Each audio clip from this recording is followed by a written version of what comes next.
Hello everyone on YouTube, back for another video, and I am going to do my review on my WWE Jakks Batista figure collection.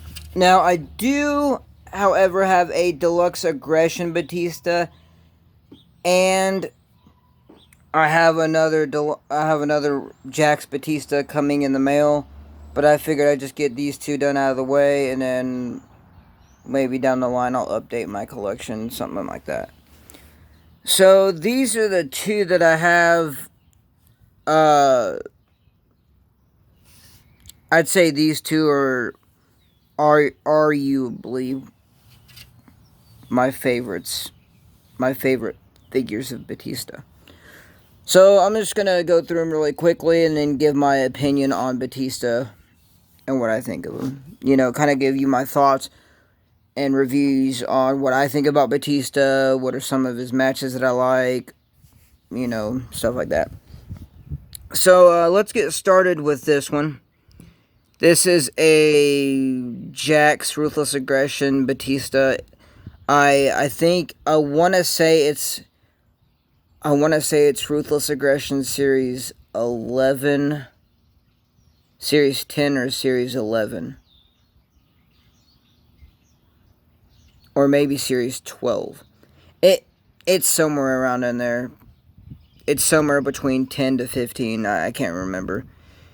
He has a decent face scan. I don't know if you guys can see it or not because of the sun, but it's pretty good. I mean, it looks like Batista a little bit. It's not the best head scan of Batista, but it certainly works. He's got the tattoo on the right arm and the Japanese lettering writing on his left bicep.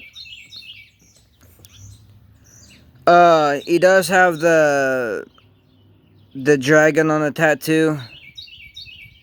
That's birds chirping. My bad.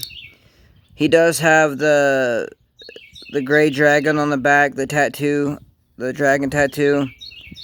Moving down, he's got the blue trunks on with the black and silver flaming design right here on the front, and then he's got Batista on the back of his backside, on the back of his trunks. I want to say, I think this is Backlash 2005 when he defended the World Heavyweight Championship against Triple H. He's got the black boots, and he does have elbow pads and knee pads on him. I try to keep all my figures with elbow pads and knee pads if I can, because it just looks more presentable, and I mean, they look like they're in better condition. This one's not too bad. It's one of my favorites. You can technically use this as an Evolution Batista, but then you can also use it as a regular Batista, so that's one of my favorites. I mean, if I had to pick a favorite Batista action figure, that would be on one of them that's on the list. Now, this one is preferably my favorite Batista figure of all time. I like this Batista head scan. It looks more like it. If it could focus, there we go. That's a really good Batista head scan. You know, considering Jakks. This attire is from the Great American Bash 2006 when he took on Mr. Kennedy. Now, there is one flaw, one small, tiny little flaw that I will say about this figure, is that if they wanted to make it accurate to, because it is the Great American Bash 2006 attire, but if they wanted to be more accurate, more specific, they should have given him red elbow pads and red knee pads, because that's basically how he wore it. So, Great American Bash 2006. He does got the traditional tattoo right there with the, I don't know what you call that. He's got the, that one's got it too. He's got the stomach belly button tattoo right there. He's got the Japanese art right there with the new tattoo. Right there. I don't know what that's supposed to be about, but some sort of flag or something. He does got the dragon, and it's actually, that one, it was just plain grayish, blackish, and this one actually has the red and yellow coloring on it. Moving down, he's got the white trunks with the red logo on the back of it, B for Batista. I guess he's got elbow pads and knee pads on it, which are really nice.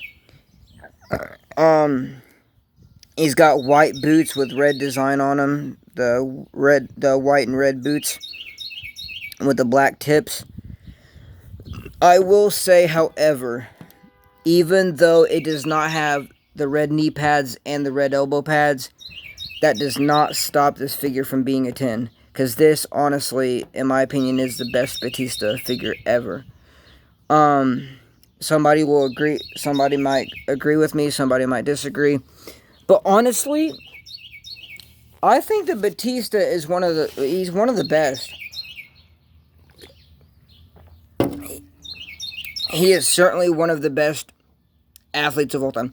Now, he's not in WWE anymore because his last match was his retirement match, and that was against Triple H at WrestleMania 35, which was a year ago. However, this man, he is one of the best.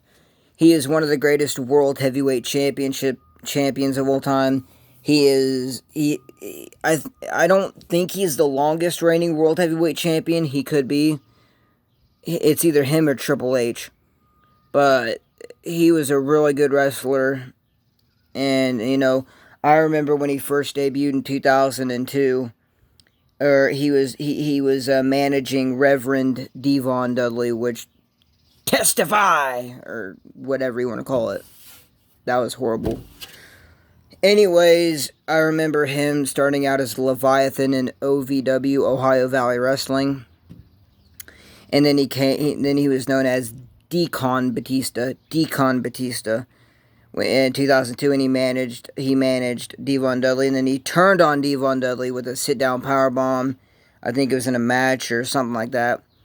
And then his main his actual debut was on Monday Night Raw. He took on Just Incredible, which was a short match. His name was, they called him Dave. He came out and they pronounced him as Dave Batista. But I remember he used to be very, very muscular. He was, in my opinion, now I wasn't as scared of him, but he was one of the scariest wrestlers because he had a big physique. He was big, and I just really think that he's one of the greatest wrestlers of all time. So, thank you for watching the video. Leave a like on if you want, comment, subscribe, and let me know down in the comments what you think of Batista, you know, what your opinion is on him and stuff like that. And, I'll see you guys next time.